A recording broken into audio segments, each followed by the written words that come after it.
Islam, the religion of my ancestors. The origins of man's religious aspirations are to be found in what we nowadays call science. Those who have studied mythology and primitive psychology know that magic in various forms started various trains of thought in primitive man, by which he achieved what seemed to him to be rational accounts of the natural phenomena around him. It seemed to him rational that these phenomena, these events like the rising and the setting of the sun, the passage of the seasons, the flowering of the bud and the ripening of the fruit, the wind and the rain, were caused and controlled by deities or superior beings. Primitive religious experience and primitive scientific reasoning were linked together in magic, in wizardry. Thus, at one and the same time, mankind's experiences in the realm of sensation and his strivings to explain and coordinate those experiences in terms of his mind led to the birth of both science and religion. The two remained linked throughout prehistoric and ancient times, and in the life of the early empires of which we have knowledge. It was difficult to separate what I may call proto-religion from proto-science. They made their journey like two streams, sometimes mingling, sometimes separating, but running side by side. Such is the background to Greek and Roman thought and culture, as well as to ancient Iranian and Hindu philosophy, before the beginning of the Christian era. Aristotle, however, gave a more scientific turn to this mingling, introducing categories and concepts which were purely reasonable and shedding those vestiges of religious awe and mystery which are visible even in Plato. With the decline of the Roman Empire and the breakup of the great and elaborate system of civilization which Roman law and administration had sustained for so many centuries, the Dark Ages enfolded Europe. In the 7th century of the Christian era, there was a rapid and brilliant new flowering of humanity's capacity and desire for adventure and discovery in the realms of both spirit and intellect. That flowering began in Arabia. Its origin and impetus were given to it by my holy ancestor, the Prophet Mahomed, and we know it by the name of Islam.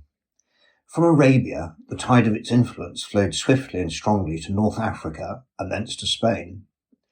Ibn Rashid, the great Muslim philosopher, known to Europe as Averroes, established clearly the great distinction between two kinds of apprehensible human experience.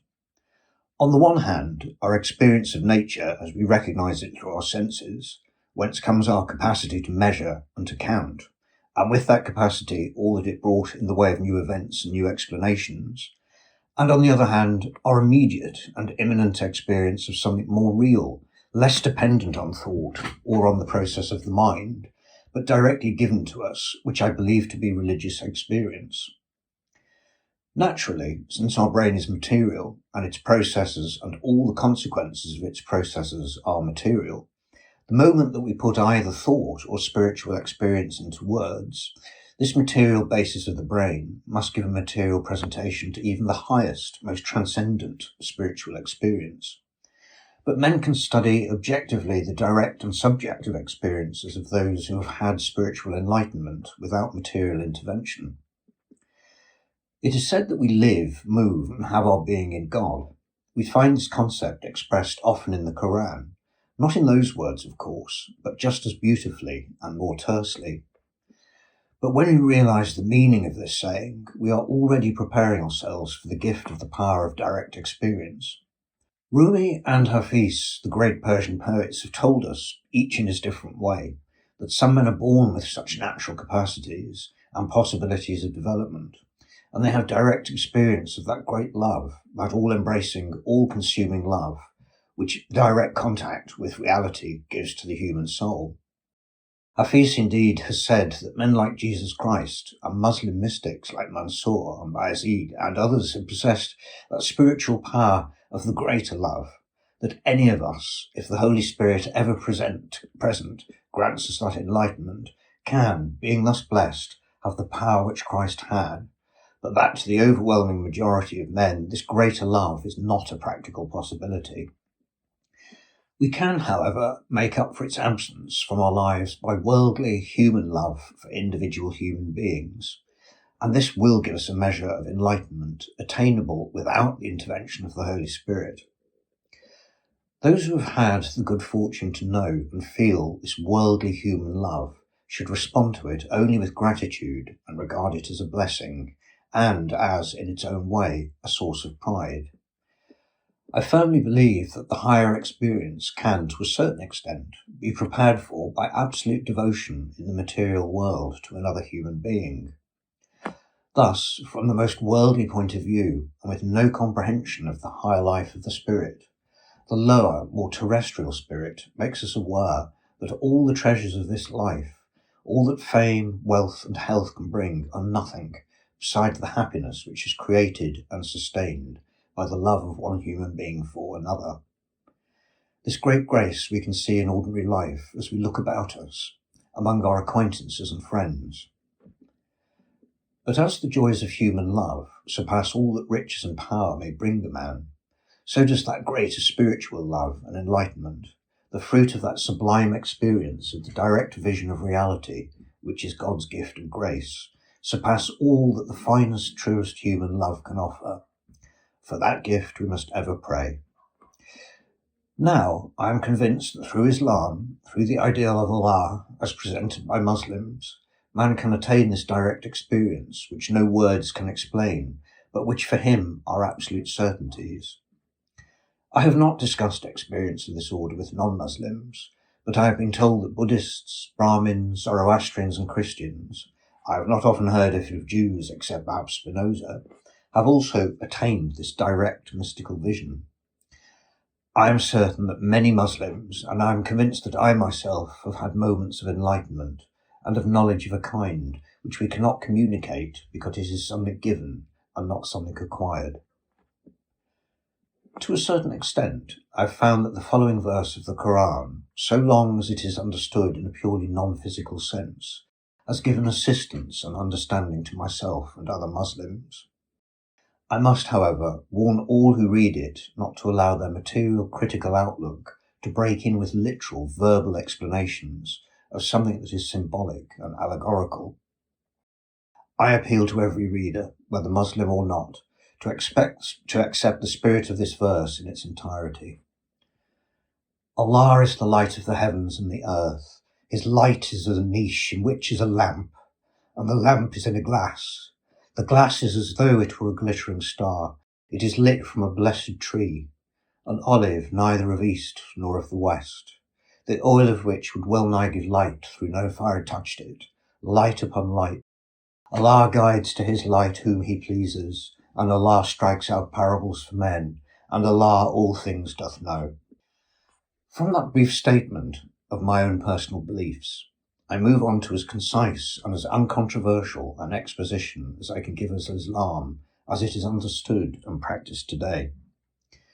The present condition of mankind offers surely, with all its dangers and all its challenges, a chance of establishing not just material peace amongst nations, but that better peace of God on earth.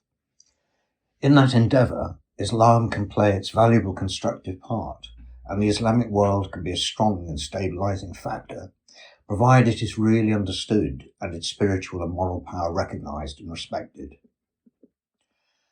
I shall try to give, in a small compass, a clear survey of the fundamentals of Islam, by which I mean those principles, those articles of faith, and that way of life, all of which are universally accepted among all Muslim sects. First, therefore, I shall propound those Islamic tenets which are held in common by the larger community of Sunnis and by Shias as well, having thus made as clear as I can the faith which binds us all as Muslims. I shall then give a brief sketch of Shia doctrine and of those special tenets held by that subdivision of the Shias known as the Ismailis, the sect of which I am the Imam.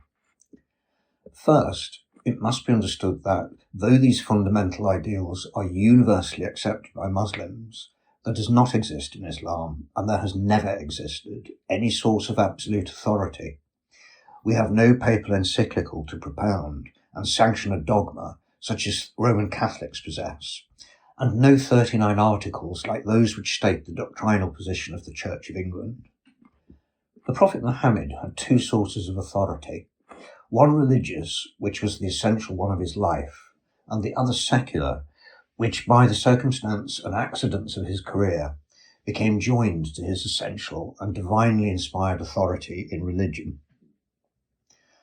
According to the Sunni school, the majority of Muslims, the Prophet's religious authority came to an end at his death, and he appointed no successor to his secular authority. According to Sunni teaching, the faithful, the companions of the Prophet, the believers, elected Abu Bakr as his successor and his caliph, but Abu Bakr assumed only the civil and secular power. No one had the authority to succeed to the religious supremacy, which depended on direct divine inspiration, because the Prophet Mahomed and the Quran declared definitely that he was the final messenger of God, the Absolute. Thus, say the Sunnis, it was impossible to constitute an authority similar to that of the papacy. It remained for the faithful to interpret the Quran, the example and the sayings of the Prophet, not only in order to understand Islam, but to ensure its development through the centuries. Fortunately, the Quran has itself made this task easy, for it contains a number of verses which declare that Allah speaks to man in allegory and parable. Thus the Quran leaves the door open for all kinds of possibilities of interpretation, so that no one interpreter can accuse another of being non-Muslim. A felicitous effect of this fundamental principle of Islam, that the Quran is constantly open to allegorical interpretation, has been that our holy book has been able to guide and illuminate the thought of believers century after century, in accordance with the conditions and limitations of intellectual apperception imposed by external influences in the world. It leads also to a greater charity amongst Muslims, for since there can be no cut-and-dried interpretation, all schools of thought can unite in the prayer that the Almighty, in his infinite mercy, may forgive any mistaken interpretation of the faith whose cause is ignorance or misunderstanding. I'm trying to put before my Western readers not the doctrine of the Ismaili sect to which I belong, nor Shia doctrine, nor the teachings of the Sufi school of Islamic mysticism, of men such as Jalaluddin Rumi or Bayezid Bustami, nor even the views of certain modern Sunni interpreters who, not unlike certain Christian sects, look for literal guidance in the Quran, as Christians of these sects find it in the Old and New Testaments. But the main and central Sunni stream of thought, whose source is in the ideas of the school founded by Al-Ghazali and those influence and teaching have flowed on from century to century. First, however, we must ask ourselves why this final and consummate appearance of the divine will was granted to mankind, and what were its causes. All Islamic schools of thought accept it as a fundamental principle that for centuries, for thousands of years before the advent of Muhammad, there arose from time to time messengers, illumined by divine grace, for and among those races of the earth which had sufficiently advanced intellectually to comprehend such a message. Thus Abraham, Moses, Jesus, and all the prophets of Israel are universally accepted by Islam. Muslims indeed know no limitation merely to the prophets of Israel. They are ready to admit that there were similarly divinely inspired messengers in other countries. Gautama Buddha, Sri Krishna and Sri Ram in India, Socrates in Greece, the wise men of China, and many other sages and saints among peoples and civilizations, trace of which we have lost. Thus man's soul has never been left without a specially inspired messenger from the soul that sustains, embraces, and is the universe. Then what need was there for a divine revelation to Muhammad? The answer of Islam is precise and clear. In spite of its great spiritual strength, Jewish monotheism has retained two characteristics which render it essentially different from Islamic monotheism. God has remained, in spite of all, a national and racial God for the children of Israel, and his personality is entirely separate from its supreme manifestation, the universe. In far distant countries, such as India and China, the purity of the faith in the one God had been so vitiated by polytheism, by idolatry, and even by pantheism, which was hardly distinguishable from atheism, that these popular and folklore religions bore little resemblance to that which emanated from the true and pure Godhead. Christianity lost its strength and meaning for Muslims in that it saw its great and glorious founder not as a man, but as God incarnate, in man as God made flesh. Thus there was an absolute need for the divine word's revelation to Mahomed, himself a man like the others, of God's person and of his relations to the universe which he had created. Once man has thus comprehended the essence of existence, there remains for him the duty, since he knows the absolute value of his own soul, of making for himself a direct path which will constantly lead his individual soul to and bind it with the universal soul of which the universe, as much of it as we perceive with our limited vision, is one of the infinite manifestations. Thus Islam's basic principle can only be defined as monorealism and not as monotheism. Consider, for example, the opening declaration of every Islamic prayer, Allahu Akbar. What does that mean? There can be no doubt that the second word of the declaration likens the character of Allah to a matrix which contains all and gives existence to the infinite, to space, to time, to the universe, to all active and passive forces imaginable, to life and to the soul. Imam Hassan has explained the Islamic doctrine of God and the universe by analogy with the sun and its reflection in the pool of a fountain. There is certainly a reflection or image of the sun, but with what poverty and with what little reality, how small and pale is the likeness between this impalpable image and the immense blazing white-hot glory of the celestial sphere itself. Allah is the sun, and the universe, as we know it in all its magnitude, and time, with its power, are nothing more than the reflection of the absolute in the mirror of the fountain. There is a fundamental difference between the Jewish idea of creation and that of Islam. The creation according to Islam is not a unique act in a given time, but a perpetual and constant event. And God supports and sustains all existence at every moment by his will and his thought. Outside his will, outside his thought, all is nothing, even the things which seem to us absolutely self-evident, such as space and time. Allah alone wishes, the universe exists, and all manifestations are as a witness of the divine will. I think that I have been sufficiently explained the difference between the Islamic doctrine of the unity of God and on one side the theistic ideas founded upon the Old Testament, and on the other the pantheistic and dualistic ideas of the Indian religion and that of Zoroaster.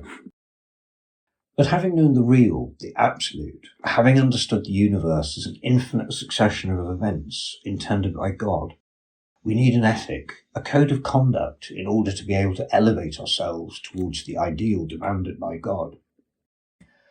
Let us then study the duties of man, as the great majority interpret them, according to the verses of the Quran and the traditions of the Prophet. First of all, the relations of man to God. There are no priests and no monks. There is no confession of sins except directly to God.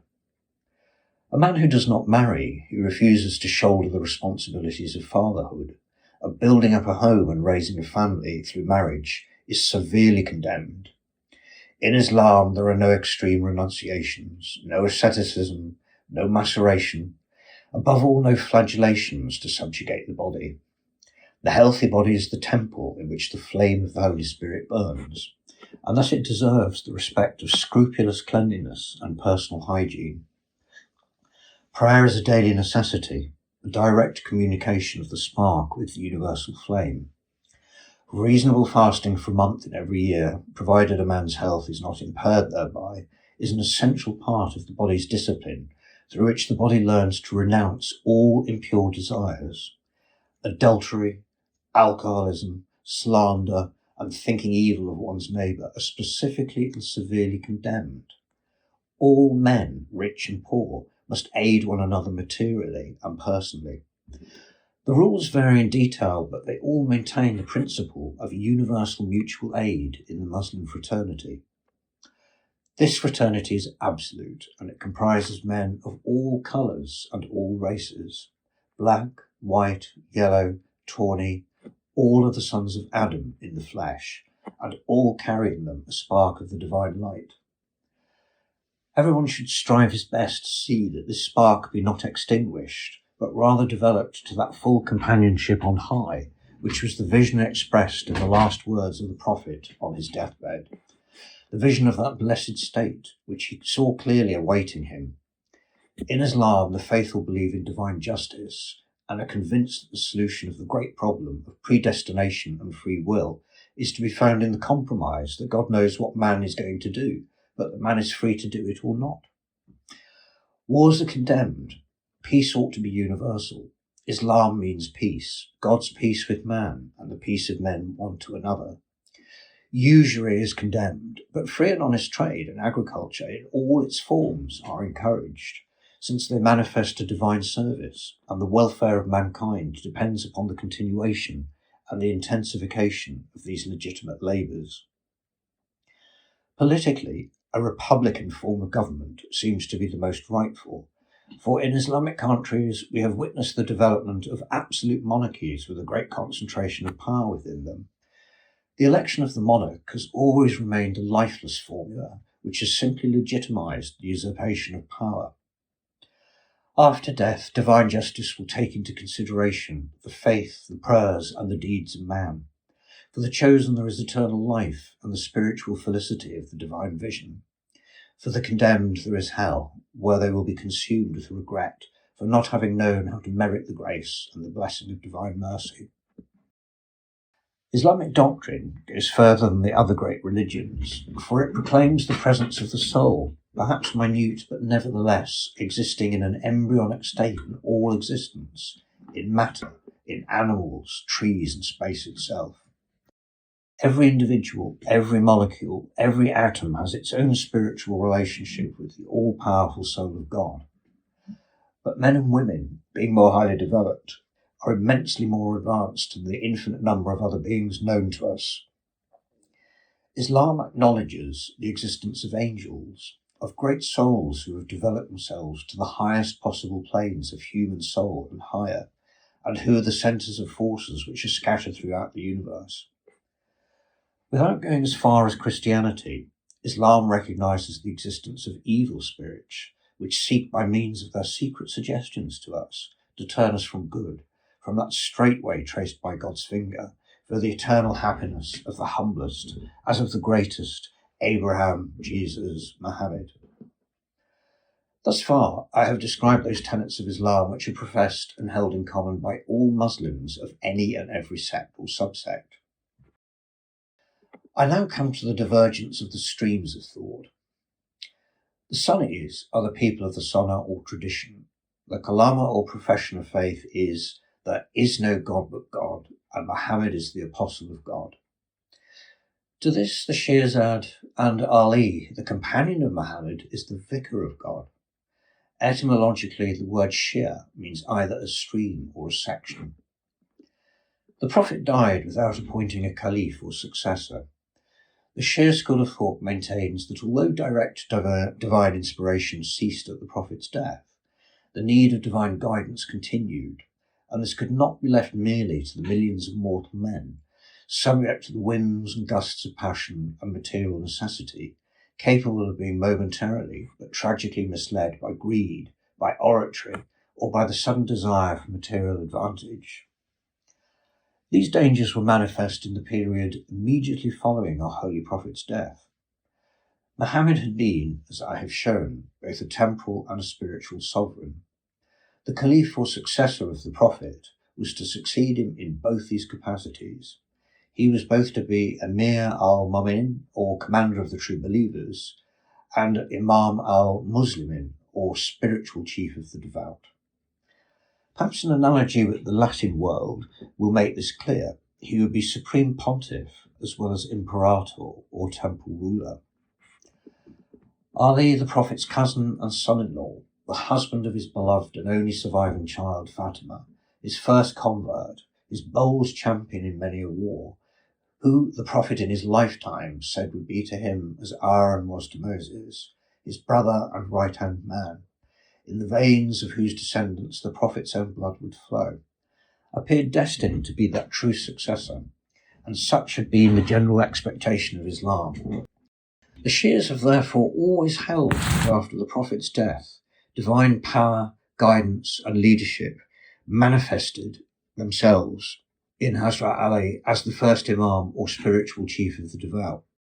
The Sunnis, however, considered him the fourth in succession of caliphs to temporal power. The Imam is thus the successor of the Prophet in his religious capacity. He is the man who must be obeyed and who dwells among those from whom he commands spiritual obedience. The Sunnis have always held that this authority is merely temporal and secular and exerted only in the political sphere. They believe, therefore, that it appertains to any lawfully constituted political head of a state, to a governor, or to the president of a republic. The Shias say that this authority is all-pervading and is concerned with spiritual matters also, that it is transferred by inherited right to the Prophet's successors of his blood. How this came about is best described in the words of Mr. Justice Arnold in his judgment delivered in the High Court of Bombay on November the 12th, 1866, in the great lawsuit brought against my grandfather, to which I refer later. The influence of Aisha, the young and favourite wife of Mahomed, a rancorous enemy of Fatima and of Ali, procured the election of her own father, Abu Bakr, to Abu Bakr succeeded Omar, and to him Osman, upon whose death in the year 655 of the Christian era. Ali was at last raised to the caliphate. He was not even then unopposed. Aided by Aisha, Muawiyah of the family of the Umayyad contested the caliphate with him, and while the strife was still doubtful, in the year AD 660, Ali was slain by a Karaite or Muslim fanatic in the Mosque of Kufa, at that time the principal Muslim city on the right or west bank of the Euphrates, itself long since a ruin, at no great distance from the ruins of Babylon. Mr. Justice Arnold's judgment gives a lucid and moving account of the effect on Muslim life and thought of this assassination, and of the subsequent murders, 9 years and 20 years after their father, of Ali's two sons, Hassan and Hussein, the Prophet's beloved grandchildren, whom he himself had publicly hailed as the foremost among the youths of paradise, of the tragic and embittered hostility and misunderstanding that developed between the two main Muslim sects, and all the sorrow and strife that afflicted succeeding generations. Of the Shias, there are many subdivisions. Some of them believe that this is spiritual headship. The Imamate, which was Hazrat Ali's descendant through him in the 6th generation to Ishmael, from whom I myself claim my descent, and my Imamate. Others believe that the Imamate is to be traced from Zayd, the grandson of Imam Hussein, the Prophet's grandson, martyred at Karbala.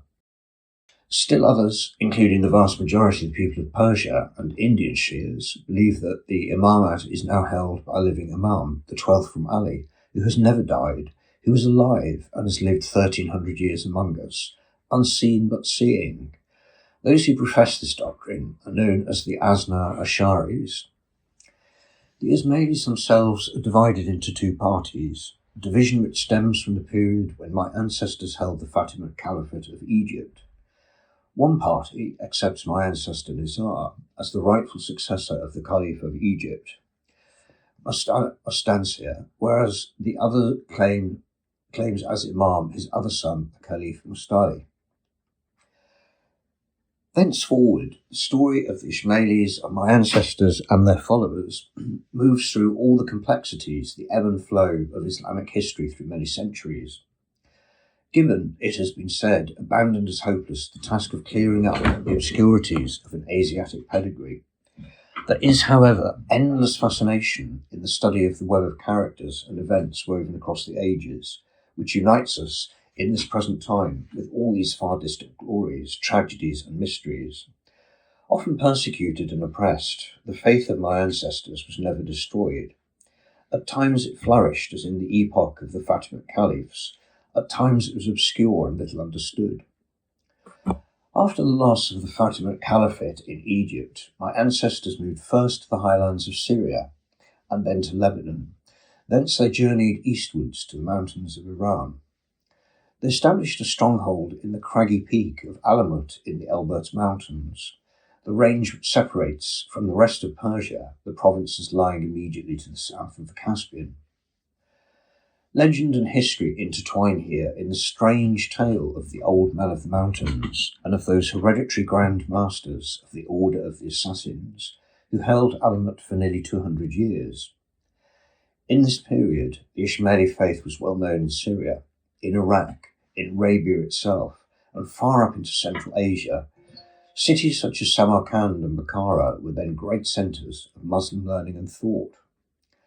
A little later in the 13th century of the Christian era, Ismaili religious propaganda penetrated into what is now Xinjiang and Chinese Turkestan.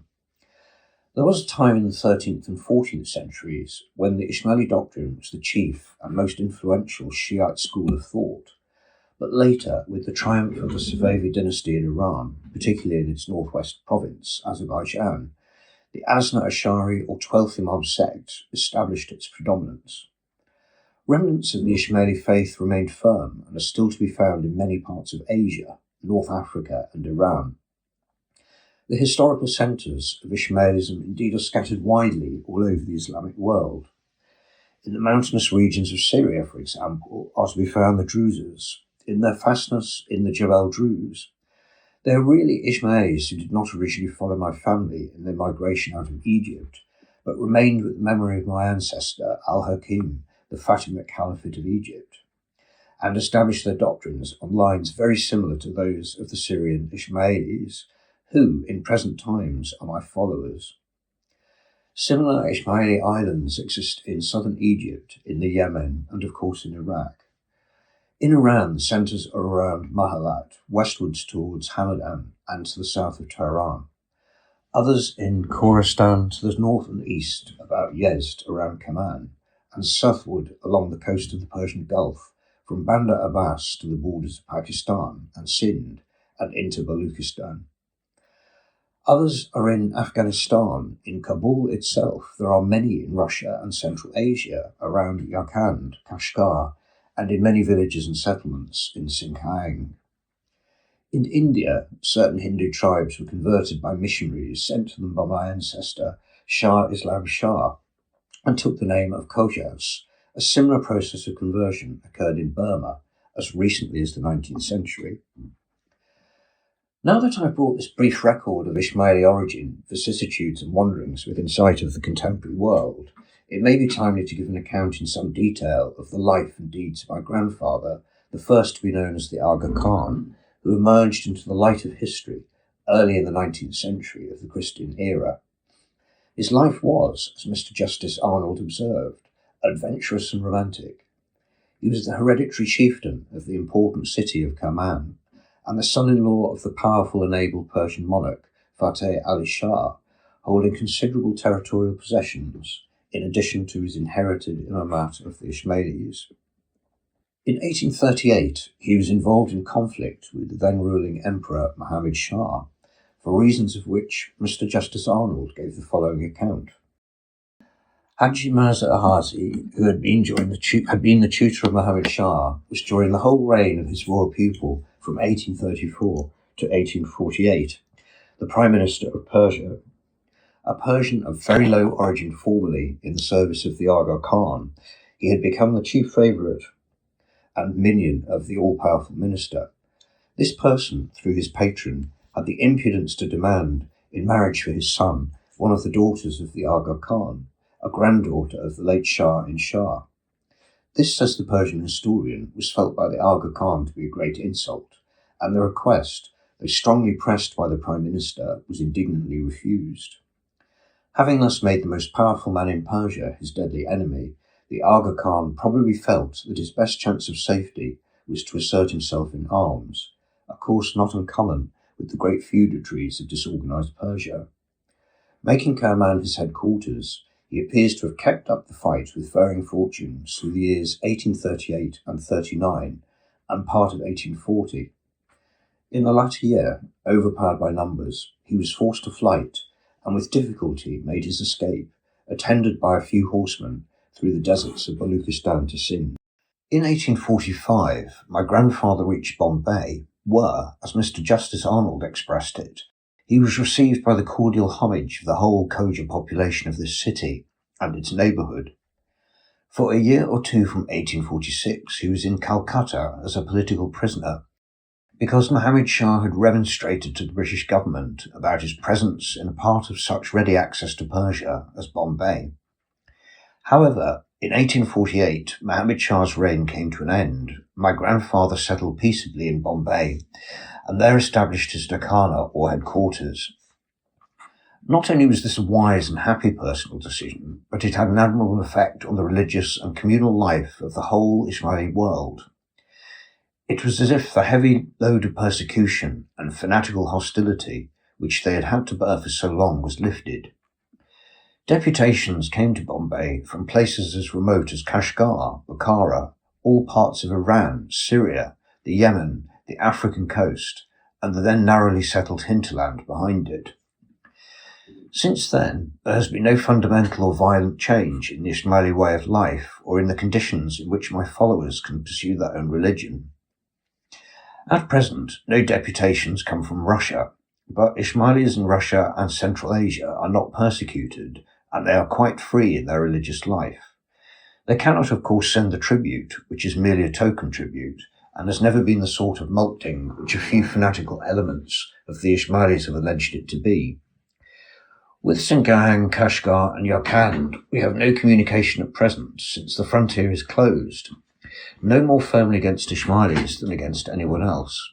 But we know that they are free to follow their religion, and that they are firm and devoted Ismailis with a great deal of self-confidence, and the feeling that they constitute by far the most important Ismaili community in the whole world. From Iran, representatives and commissions come and go. From Syria, they used to come to India regularly, but now from time to time members of my family go to Syria, or my Syrian followers come and visit me in Egypt.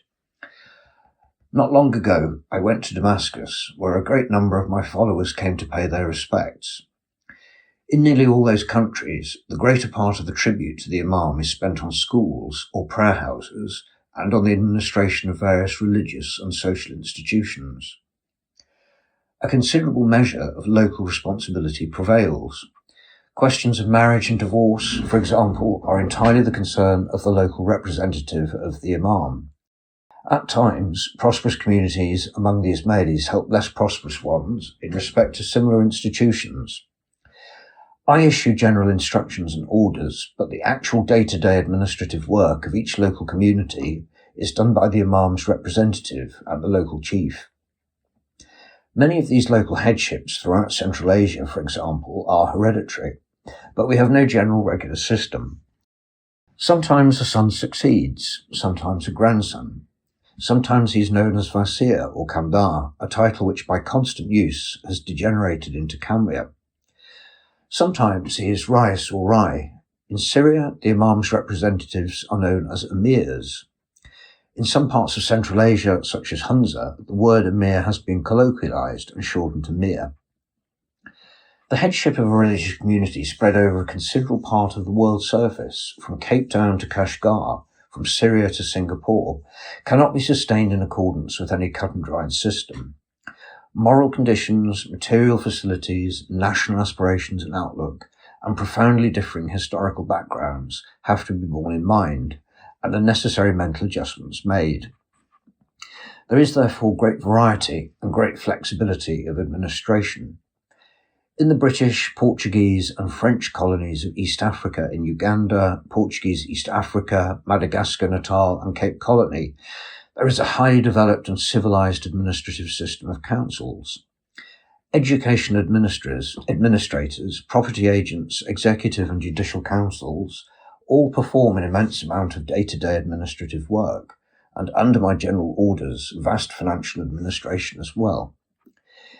In India and Pakistan, there is a similar technique of administration, but in a less developed and looser form. In Burma and Malaya, the organisation closely resembles that of the Ismailis in Africa, Syria, Iran, and the northwest frontier province of Pakistan, are all countries with their strongly marked individuality, historical background, and traditions.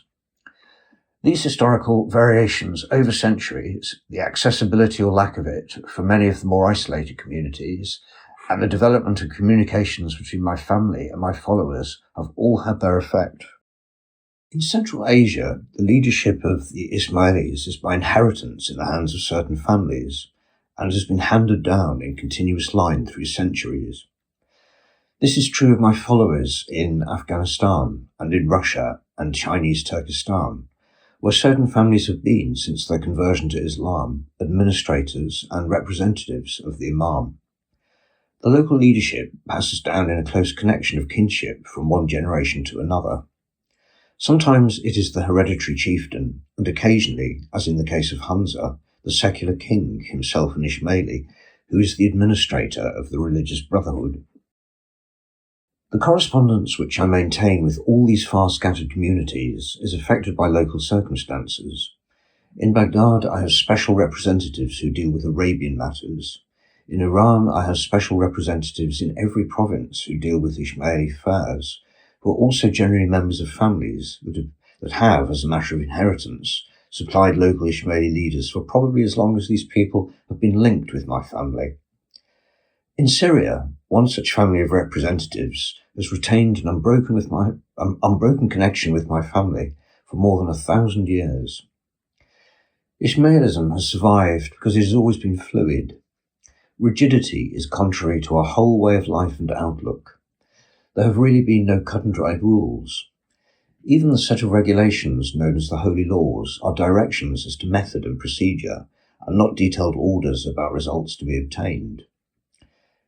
In some countries, India and Africa for example, the Ismailis have a council system, under which their local councillors are charged with all internal administrative responsibility, and report to me what they have done. In Syria, Central Asia and Iran, leadership, as I have said, is vested in hereditary or recommended leaders and chiefs, who are the Imam's representatives, and who look after the administration of the various jamats or congregations. From all parts of the Ismaili world, with which regular contact is politically possible, a constant flow of communications and reports come to me. Attending to these, answering them, giving my solutions of specific problems presented to me, discharging my duties as hereditary Imam of this far-scattered religious community and association. Such is my working life, and so it has been since I was a boy. Much of the work on the Ismaili councils and of the Imam's representatives nowadays is purely social, and is concerned with the proper contractual arrangements of matters such as marriage and divorce. On this subject, I should perhaps say that nowhere in the world where Ismailis are now settled is there any persecution of them, or interference with their faith and customs, except if and when the general laws of the country are contrary to institutions such as plurality of wives. It is generally overlooked that among Ismailis no one can take a second wife or divorce his first wife for a whim, or, as is sometimes falsely imagined in the West, some frivolous or erratic pretext. There are usually, to our way of thinking, some very good reasons for either action. To beget children is a very proper need and desire in every marriage, and if after many years of married life there is still no issue, often a wife herself longs to see her home brightened by the presence of children with all the laughter, hope, joy, and deep contentment that they bring with them. In other circumstances, there is so profound a difference of character that a divorce is found to be the best solution for the happiness of both parties. But in every case, whether a second wife is taken or a divorce is granted, the various councils, or, where there are no councils, the representatives of the Imam, have an absolute duty to safeguard the interests of the wife. If a second wife is taken, it is a matter of seeing that full financial protection is assured to the first wife, or, if there is a divorce, of seeing that there is a generous, adequate and seemly monetary settlement. It is important that it should be realized among non-Muslims that the Islamic view of the institution of marriage, and of all that relates to it, divorce, plurality of wives and so on, is a question solely of contract, of consent, and of definite and mutually accepted responsibilities. The sacramental concept of marriage is not Islam's, therefore, except indirectly, there is no question of its religious significance at all, and there is no religious ceremony to invest it with the solemnity and the symbolism which appertain to marriage in other religions like Christianity and Hinduism. It is exactly analogous to, in the West, an entirely civil and secular marriage in a registry office or before a judge. Prayers, of course, can be offered, prayers for happiness, prosperity and good health, but there can be no religious ritual beyond these, and they indeed are solely a matter of personal choice.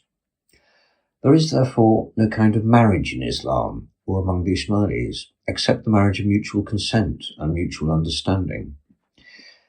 And, as I have indicated, much of the work of the Ismaili councils and of the Imam's representatives in all our Ismaili communities is to see that marriages are properly registered, and to ensure that divorce, though not a sin, is so executed that the interests of neither party suffer from it, and that as much protection as possible is given to women, and most of all that the maintenance of young children is safeguarded. The past 70 years have witnessed steady, stable progress on the part of Ismailis wherever they have settled. Under the Ottoman Empire in the reign of Abdul Hamid, there was a considerable degree of persecution. A minority like several other minorities in his empire, they suffered hardship, and many of their leaders endured imprisonment in the latter years of his despotic rule. With the Young Turk Revolution, however, the period of persecution ended, and now, in spite of all the vast political shifts and changes which the world has undergone, I think it may be reasonably claimed that the lot of the Ismailis in general throughout the world is a fairly satisfactory one. Wherever they are settled, their communities compose a happy, self-respecting, law-abiding and industrious element in society. What has been my own policy with my followers? Our religion is our religion. You either believe in it or you do not. You can leave a faith, but you cannot, if you do not accept its tenets, remain within it and claim to reform it. You can abandon those tenets, but you cannot try to change them and still protest that you belong to that particular sect that holds them. Many people have left the Ismaili faith, just as others have joined it throughout the ages. About a score of people out of many millions, a small group in Karachi and in India, pretended to be Ismailis but called themselves reformers. The true Ismailis immediately excommunicated them. There has never been any question of changing the Ismaili faith. That faith has remained the same and must remain the same. Those who have not believed in it have rightly left it. We bear them no ill will and respect them for their sincerity. What about political guidance? It has been the practice of my ancestors, to which I have strictly adhered, always to advise Ismailis to be absolutely loyal and devoted subjects of the state, whatever its constitution, monarchical or republican, of which they are citizens. Neither my ancestors nor I have ever tried to influence our followers one way or another, but we have told them that the constituted legal authority of any country in which they abide must have their full and absolute loyalty. Similarly, if any government approaches me and asks me for my help and my advice to its subjects, this advice is invariably, as it was in my father's and my grandfather's, that they must be loyal and law-abiding, and if they have any political grievances, they must approach their government as legally constituted, and in loyalty and fidelity to it. All my teaching and my guidance for my followers has been in fulfillment of this principle. Render unto God the things which are God's, and to Caesar those which are Caesar's. In matters of social reform, I have tried to exert my influence and authority sensibly and progressively. I have always sought to encourage the emancipation and education of women. In my grandfather's and my father's time, the Ismailis were far ahead of any other Muslim sect in the matter of the abolition of the strict veil, even in extremely conservative countries. I have absolutely abolished it. Nowadays you will never find an Ismaili woman wearing the veil. Everywhere I have encouraged girls' schools, even in regions where otherwise they were completely unknown. I say with pride that my Ismaili followers are, in this matter of social welfare, far in advance of any other Muslim sect. No doubt it is possible to find individuals equally advanced, but I am convinced that our social conditions as a body, education for both boys and girls, marriage and domestic outlook and customs, the control over divorce, the provision for children in the event of divorce, and so forth, are far ahead. We were pioneers in the introduction of midwifery, and long before any other Muslim country in the Middle East, we had trained nurses for childbirth. With the support and help of Lady Dufferin's Nursing Association in India, I was able, at a time when normal conditions in these matters were terribly insanitary, to introduce a modern outlook on childbirth, which trained midwives not only in India and Burma, but in Africa, and so far as general conditions permitted, in Syria and in Iraq. In Africa, where I've been able to give active help as well as advice, we have put the finances of individuals and of various communities on a thoroughly safe basis. We established an insurance company, the Jubilee Insurance, whose shares have greatly increased in value. We have also set up what we called an investment trust, which is really a vast association for receiving money and then putting it out on loan at a low rate of interest to Ismaili traders and to people who want to buy or build their own houses. About my own personal wealth, a great deal of nonsense has been written. There must be hundreds of people in the United States with a larger capital wealth than mine, and the same is true of Europe. Perhaps not many people, in view of the instance of taxation, even in the United States, have the control over an income that I exercise. But this control carries with it, as an unwritten law, the upkeep of all the various communal, social and religious institutions of my Ismaili following, and in the end only a small fraction of it, if any, is left for members of my family and myself. When I read about the millions of pounds a year I'm supposed to possess, I know only that if I had an income of that size, I should be ashamed of myself. There is a great deal of truth in Andrew Carnegie's remark. The man who dies rich dies disgraced. I should add, the man who lives rich lives disgraced. By lives rich, I mean the man who lives and spends for his own pleasure, at a rate and on a scale of living, in excess of that customary among those called nowadays the upper income group, in the country of which he is a citizen. I am not a communist, nor do I believe that a high standard of private life is a sin and an affront to society. I feel no flicker of shame at owning 3 or 4 cars. In India, by the way, where a great many people from outside come and go, I always have more cars for their use. Nor am I ashamed of being the owner of a big racing stable, about which I propose to say something in a later chapter. My family, as I've indicated, have a long, honourable and affectionate association with horsemanship in all its forms. Had I to contemplate either giving up a considerable number of horses in training or turning the stable into a paying concern, I have no doubt that by selling a considerable proportion of my stock, I could turn it into a paying business any day of the week. Neither my grandfather, my father, nor I have ever looked on our racing as simply a money-making matter, but as a sport which, by careful attention and thoughtful administration, could become self-supporting and a permanent source of pleasure, not only for ourselves as owners, but for thousands, indeed millions, who follow our colours on the turf. And we have considered our studs and our training stables as sources of wealth for the countries in which they are maintained, and a practical usefulness from the point of view of preserving and raising the standard of bloodstock. A specific charge of extravagance against our family related to the period in which some 2,000 people a day were living and feeding at our expense.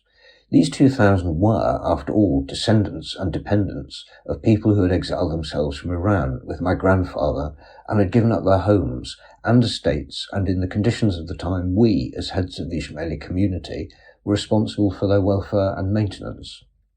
As soon as I could, and as thoroughly as I could, I dealt with that problem, so that now their descendants are far happier and far more self-reliant than they were. I have had nothing on my conscience about the way in which I dealt with it.